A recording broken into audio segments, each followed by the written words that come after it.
Një situatë e papritur ka trazuar rrjetin dhe fansat e spektaklit pas një incidenti të ndodhur mes Mateos dhe Brikenës. Mateo ka tentuar t'i rrëmbej një puthje në buzë Brikenës, por reagimi i saj ka qenë i menjëhershëm dhe i fortë. Pas kësaj situate, ajo është parë duke u mbyllur në tualet, dukshëm në gjendje të rënduar emocionale. Ngjarja ka ndezur debate të shumta në rrjet, ku një pjesë e publikut e konsideron reagimin e saj si krejtësisht normal, ndërsa të tjerë po diskutojnë dinamikën e marrëdhënies mes tyre.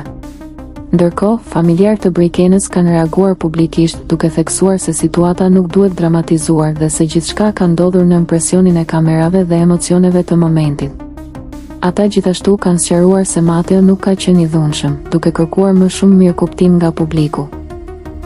Megjithatë, fansat mbeten të ndarë. A ishte kjo një situatë e egzageruar apo një kufi që nuk duhej kaluar? Si mendoni ju? A ishte reagimi i Brikenës i drejtë apo gjithçka është keq interpretuar?